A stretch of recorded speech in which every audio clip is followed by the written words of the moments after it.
Bernard Saladin d'Anglure a consacré sa carrière aux Inuits et à l'élaboration d'un modèle de l'espace-temps centré sur la reproduction de la vie en 3 échelles. Au cours de ses nombreux séjours au Nunavut, entre 1960 et 1970, le professeur émérite et ancien directeur du département d'anthropologie a collecté des objets dont il a fait don à l'Université Laval. La sélection des pièces présentées ici témoigne du mode de vie traditionnel inuit, basé sur la subsistance et caractérisé par un semi-nomadisme. Pour leur survie, les Inuits étaient en effet dépendants des ressources naturelles plus ou moins abondantes selon les régions et les saisons. Leur organisation sociale et les lois régissant leur univers étaient liées aux variations saisonnières et aux relations entre les humains, les animaux et l'invisible. Entrez dans le fascinant monde inuit et découvrez sa riche cosmologie.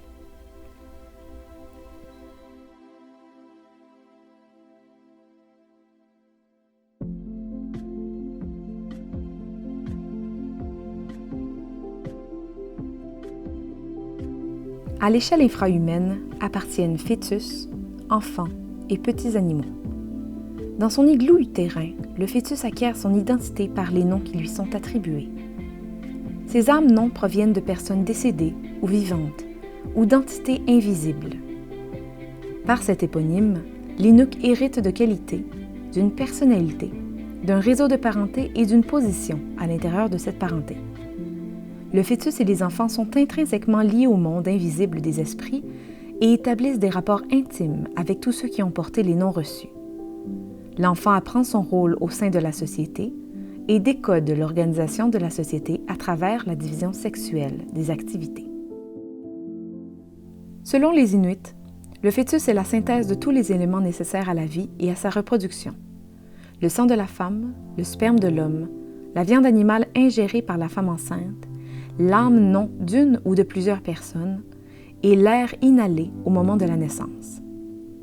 Les Inuits conçoivent le fœtus comme doté d'une âme, d'une intention, d'une clairvoyance et d'une acuité sensorielle qui dépasse celle des humains. Ils pensent le fœtus doué d'une capacité d'agir. Dans son igloo utérin, il peut choisir de vivre ou non, ou choisir son sexe au moment de la naissance. L'air encapsulé lors du premier cri du nouveau-né retourne aussi là, l'univers, au moment du décès.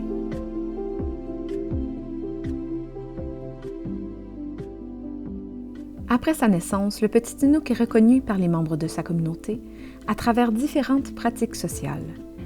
La sage-femme, le père, la mère et les éponymes jouent un rôle important dans la socialisation de l'enfant et dans la construction de sa personnalité. Après ses premiers pas, l'enfant apprend les premiers gestes techniques productifs qui le mèneront à sa vie d'adulte. On souhaite avant tout que les garçons deviennent de bons chasseurs et les fillettes de bonnes couturières. Par les jeux et les pratiques ludiques se fait l'apprentissage des rôles sociaux et de genre, des normes comportementales et des savoir-faire. Les enfants accomplissent des tâches, des jeux ou des travaux à petite échelle que les adultes valorisent et amplifient comme des performances majeures.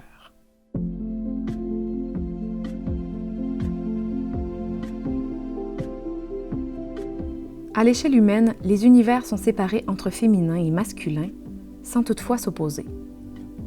Dès la puberté et après s'être mariés, les hommes et les femmes remplissent leur rôle social et se livrent aux activités associées à leur genre au sein du groupe familial. Les hommes se consacrent à la chasse, notamment aux grands mammifères, tandis que les femmes s'adonnent à des tâches liées au foyer et à la cueillette. Malgré cette division sexuelle des activités, les rôles des hommes et des femmes sont avant tout complémentaires. La survie du groupe dépend fortement de la capacité des individus à coopérer. Dans le campement hivernal ou estival, jeunes filles, mères et aînés accomplissent les activités domestiques. Elles s'assurent que l'habitation de neige ou de peau reste propre, éclairée et chauffée. Elles sont responsables de la découpe du petit gibier, de sa distribution et de la cueillette. Elles sont chargées du long et fastidieux travail de tannage des peaux. Elles les grattent, les sèchent, les assouplissent ou les rendent plus rigides, les taillent pour finalement les coudre. Habiles, ingénieuses et créatives, elles confectionnent pour toute la famille les vêtements adaptés à la rudesse climatique de l'Arctique.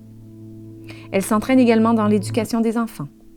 Certains objets comportent une connotation symbolique associée à la femme, comme le houlou, couteau féminin en forme de demi-lune, la kulik, lampe à l'huile, et l'amouti, manteau de femme.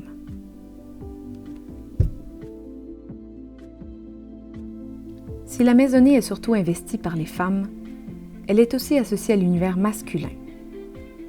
Hommes et femmes partagent en effet des outils et des objets pour vivre confortablement dans les campements, que ce soit dans les habitations de neige ou dans les tentes faites de peaux d'animaux. La chasse est davantage la responsabilité des hommes, mais la pêche est aussi pratiquée par les femmes. Certaines activités ludiques sont plutôt masculines ou féminines, mais d'autres jeux rassemblent tous les membres de la communauté. Ces jeux ont parfois des fonctions rituelles et spirituelles, mais souvent, ils suscitent joie et divertissement chez les participants, en plus de resserrer les liens communautaires. Les hommes sont perpétuellement à la recherche de gibier pour nourrir la famille et fournir les biens nécessaires à sa survie. L'accessibilité du gibier, du poisson et des produits de cueillette varie cependant d'une saison à l'autre, ce qui oblige les Inuits à adopter un mode de vie semi-nomade. Ceux-ci dépendent entièrement des animaux pour s'alimenter, s'habiller, voyager, construire des abris, les chauffer et les éclairer. La chasse représente ainsi plus qu'une simple activité. Elle devient un véritable mode de vie à travers lequel les humains et les animaux entrent en relation et apprennent à établir des liens harmonieux. La chasse est également l'occasion pour les différentes générations de transmettre leur savoir et leurs valeurs, renforçant ainsi l'identité inuite.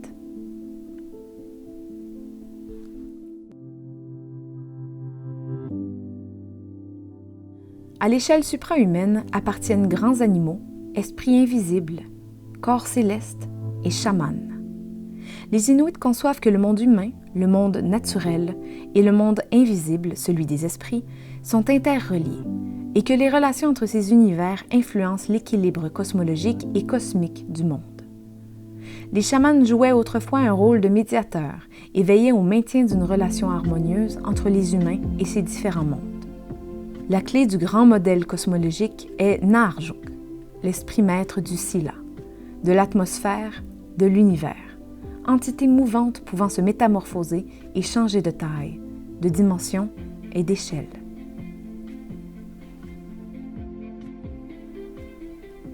Les chamans transcendent toutes les frontières, masculin, féminin, monde des vivants, monde des morts, humains, animaux, humains, monde invisible. Ces femmes et ces hommes ont été initiés au cours d'un accident ou grâce à des enseignements prodigués par des pairs. Ils ont la capacité de communiquer avec toutes les dimensions et de changer d'échelle. Les chamans accèdent à la clairvoyance qui leur permet de réparer les désordres et de voir l'invisible. Ils apprennent la langue des esprits auxiliaires. Grâce à leur collaboration avec le monde invisible, ils réussissent à guérir les malades, à faire apparaître le gibier, à mettre fin à une tempête, à transformer un humain en animal ou l'inverse. Les esprits auxiliaires peuvent être des animaux, des personnes décédées, des êtres non humains, des propriétaires d'objets ou de places. Les chamans invoquent leurs esprits auxiliaires quand ils ont besoin d'aide. Le monde inuit vu par Bernard Saladin d'Anglure englobe la reproduction de la vie, la reproduction sociale, puis le chamanisme, la mythologie et la cosmologie.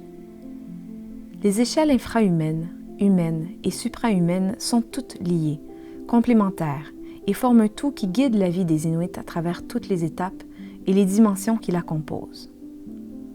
Avec le temps, certaines pratiques ont été délaissées ou se sont transformées. La culture matérielle a aussi changé. Restent pourtant de nombreuses continuités dans la façon inuite d'être au monde. La sédentarisation relativement récente, la conversion au christianisme et les autres changements majeurs qui ont affecté le mode de vie traditionnel des Inuits montrent la grande résilience de ce peuple qui conserve son identité propre et inaltérable.